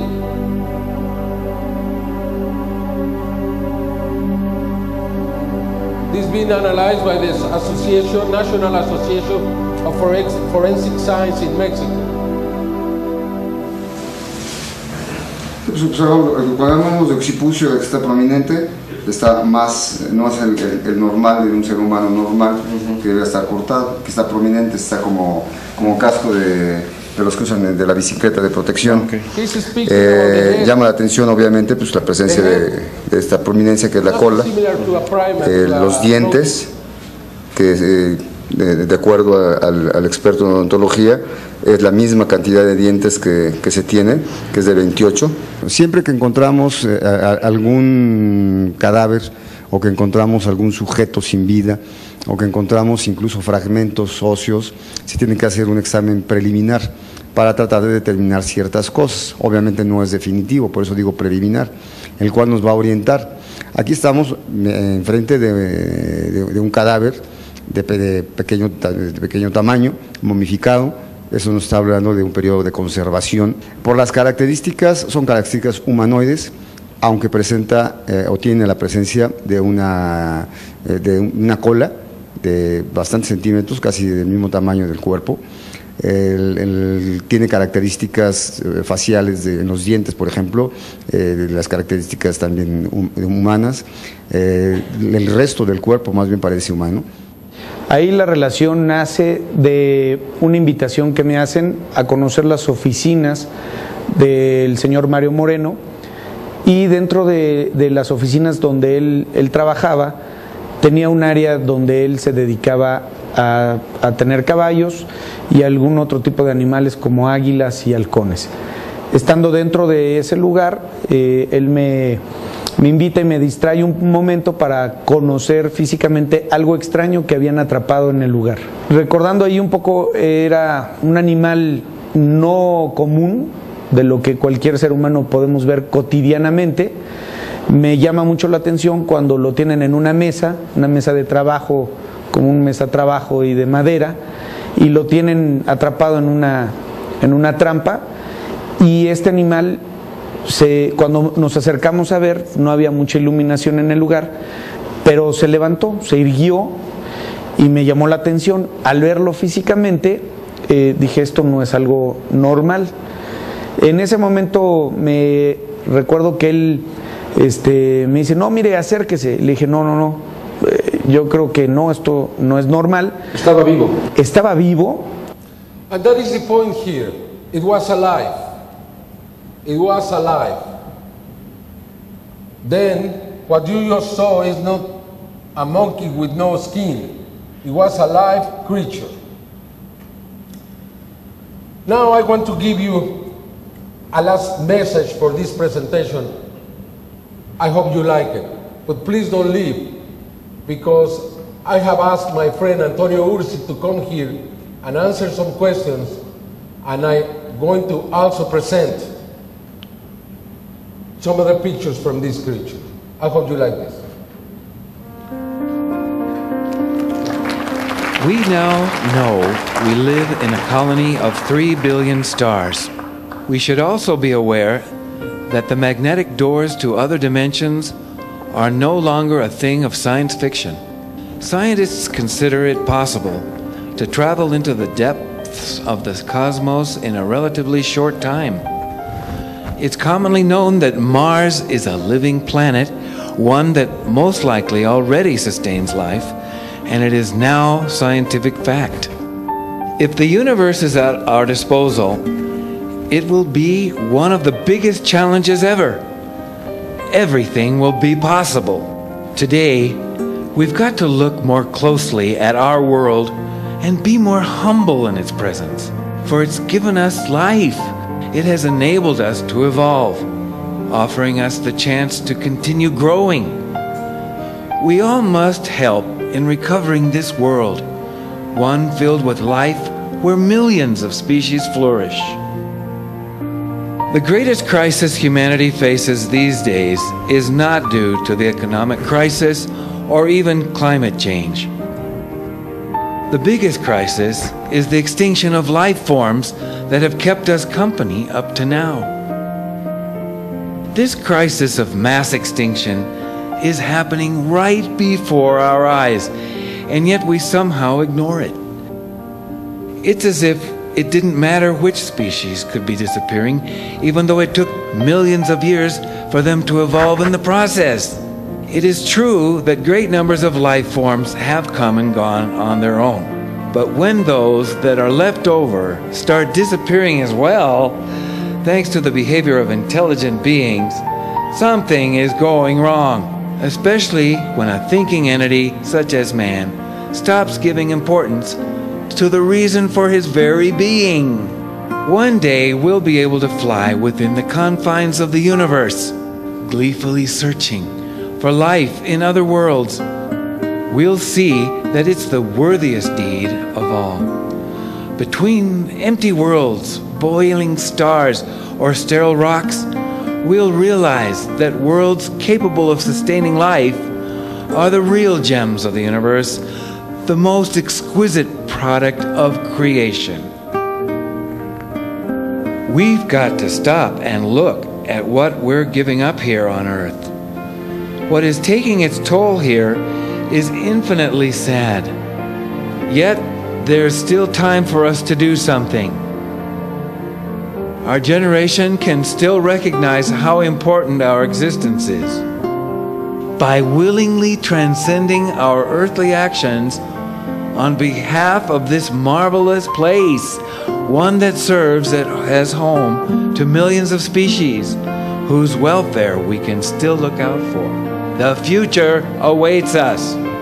We know that one day we'll be like extraterrestrials, searching for and finding life on other planets, on so many, in fact, that we will see the true dimension of creation. We will see how many of these beings have turned against each other, against life itself. In the meantime, we'll be observing without being able to do anything, powerless, knowing that only with their level of consciousness will they be able to survive. If they succeed and join the universal cosmic consciousness, it will only be then they will understand that this consciousness is what we call God.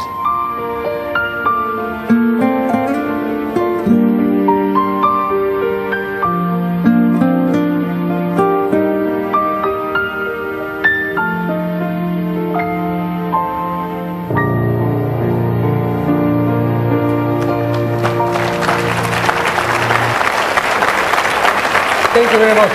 Thank you. Thank you. Thank you. Gracias. Muchas gracias.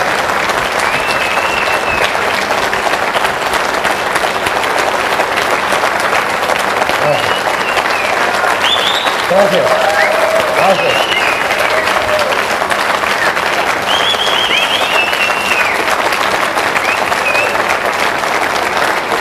Muchísimas gracias.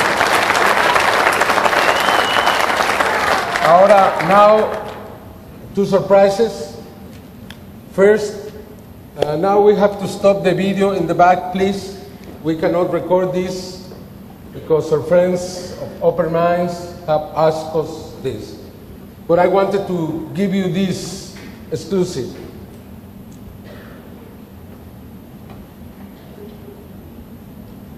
Now we will see very clear. Please, can you load down the lights, please, so we can... can we... Okay. Thank you. Now you have this picture. You can see the details that I was talking. The ankle, the hands, the eyes, the teeth, the hand that was eaten by the creature. You can see the skin. Look, the eyes. This is something else. There's another picture. You can see that the creature is alive and scared. You can see the teeth here, very human in many ways, but also animal.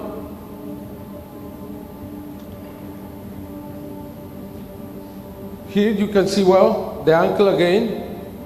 It's very human. There is no monkey with that. And you can see something similar in the other foot to humans, the arc. And you can see here the hand.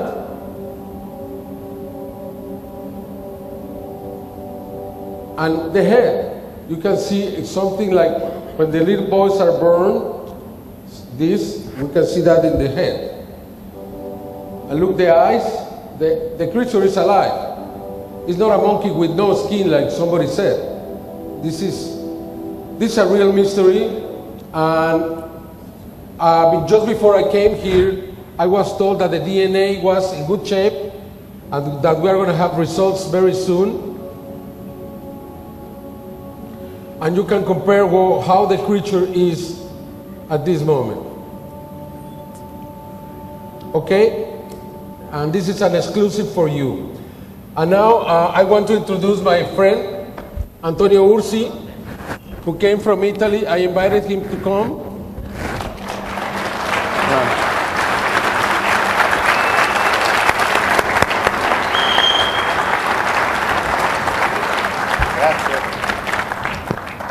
Microphone, please. Oh. If you want to ask some questions to Antonio, this is your chance. This is going to be the new Billy Mayer. I am very sure we're going to hear a lot about this man in the very near future. He's a very humble, very simple man. He doesn't want anything for his videos, no money, no anything. He just wants to share this with you. I brought him because I wanted you to know him, because he's real and what he's doing is honest. And now is your chance to ask any question to Antonio Ursi. Please. Buonasera a tutti. Good evening, everyone. Vi ringrazio dell'ospitalità e ringrazio in particolare Jaime Maussan e Santiago Yturria. I'd like to thank you very much for the hospitality, to thank in particular Jaime Maussan and Santiago Yturria. L'America è un posto fantastico. America is a fantastic place. Non torno più in Italia. You won't go back to Italy. Però devo filmare e il mio posto è in Italia, per ora. But I have to film and my place is Italy for now. There's a question there. Prego. Yeah. Go ahead. There is a mic over there. Please. Yes, have you considered getting a tripod for your videos? Devo dire la verità, tutti questi anni qualche filmato col cavalletto l'ho fatto. Well, actually, during these years I took some films with a tripod. Però purtroppo i migliori filmati sono sempre stati fatti in situazioni un po' a disagio. But unfortunately, the best film footages came in uncomfortable positions. Però vantiamo di un gran numero di filmati sul cavalletto. But actually there are a few films on with the tripod. Da flottillas, sfere, astronavi alta quota. With flotillas, so groups of spheres, single spheres, or very high objects as well. Thank you, Antonio. If I'm correct, you were the one who filmed the footage just the other day here, correct? Today, this morning. Today, right? Yeah. Stamani mattina. This morning did. Why do you think you're so able to find or film all these UFOs everywhere you go? Non è che penso che sono in grado, è che lo sento di filmare. It's not that I think that I'm able to do, it's that I feel I have to film when I have to. E in quest'ultimo periodo sento proprio la chiamata, oltre alla necessità di filmare. And in this last period, I really feel the call, besides the need to do filming. So you get a sense of knowing or feeling to put the camera on and take the picture? Sì, io sento la chiamata e in particolare provo delle emozioni fortissime dentro di me. Indeed, I feel the call and I do feel some very, very strong sensations inside me. E questo, sottolineo, ci tengo a precisare, che è andato per gradi con la mia esperienza durante gli anni. And I would like to also highlight that this went step by step. It increased year after year with my experience. This is a related question. I noticed that it seemed like the UFO was posing for you. It was going back and forth to remain in the angle that you could film it. So it seems to have an interest of you recording this phenomenon. And I wonder if you can go back to your childhood, when was something special have happened to you as you were growing up to establish this connection. Sì, io ho iniziato effettivamente questa esperienza da piccolo. Actually, this experience started when I was young. E che io mi ricordo era molto piccolo, avrà avuto l'età di 2 o 3 anni. As far as I remember, I must have been 2 or 3 years old. I was very young. E ho ricordi molto chiari, delle varie vicende di avvistamento e anche di contatto in camera con questi esseri che ogni tanto mi visitavano. My memoirs are very, very clear, very neat of sightings as well as beings that actually came visiting me. A questo testimonianza i miei genitori, alcuni amici. My parents, some friends of mine can testify this. E grazie con l'aiuto di Jaime Maussan siamo riusciti a raccogliere un bel po' di materiale appunto a disposizione di tutti. And thanks to Jaime Maussan's help, we have managed to put up some material, some documents for everyone to have a look at them. E quello che io vivevo da piccolo oggi lo vivo però con una coscienza diversa. And what I used to live when I was young, I'm living today, but with a different conscience, with a different understanding. Cosa vogliono da me non lo so, però mi trovo in una situazione dove quasi ogni giorno devo trovarmi in un posto con una telecamera, con la mia telecamera a filmare dovunque io sia. What exactly do they want from me, I do not know, but what I know is that almost every day I have to be with a camera next to me and I have to catch them on tape. Thank you. I hope these are real, but there's some questions that still need to be answered as far as I'd be concerned. And the first one is, how come the neighbors have not been able to videotape these?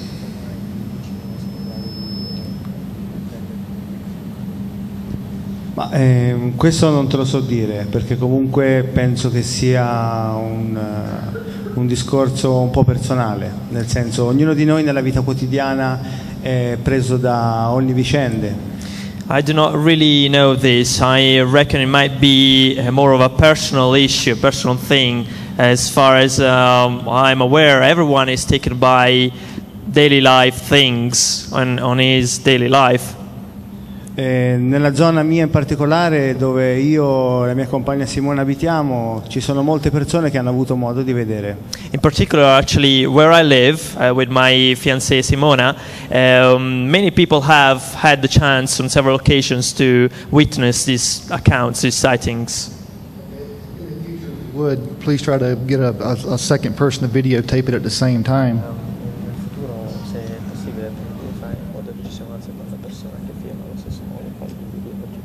Ma effettivamente io in quest'ultimo periodo la mia intenzione è quella di filmare insieme a persone e questo sta già avvenendo da circa un anno. We just have one more minute. I don't know. I have a quick question. I never noticed only one angle of the craft also. It was always like this. I never saw the angle ever move. Do you have any videos with different angles of the craft?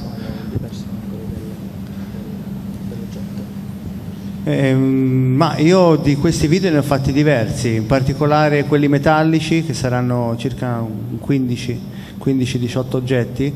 Ci sono anche altre angolazioni dove si vede effettivamente anche il palazzo, perché da dove io filmo, in particolare questi fantastici oggetti, ci sono dei punti di riferimento o dei palazzi.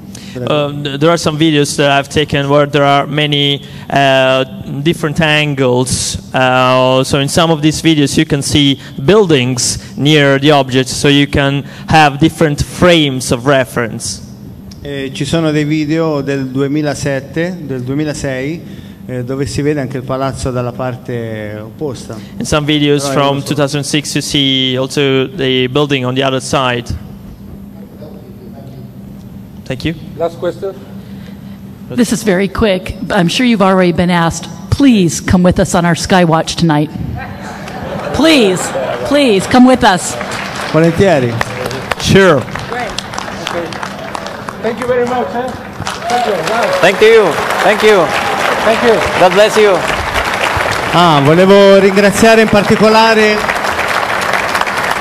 oltre appunto a Santiago Yturria, a Jaime Maussan, anche il mio gruppo, in particolare lo Studio 3 che ha realizzato il documentario, il ricercatore Pier Giorgio Caria e il documentarista, anche lui ricercatore, Luca Trovellesi Cesana. E anche qua il mio interprete Fabio Maggiore. He'd like to thank very much the troupe that came here with him.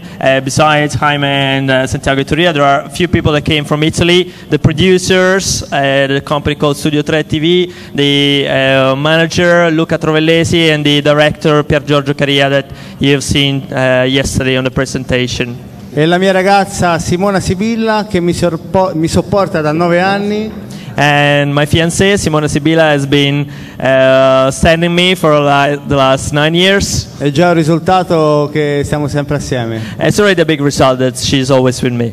Grazie, buonasera. Thank you. Good night. Bye. All right, there we go. Jaime Maussan, Santiago Garza.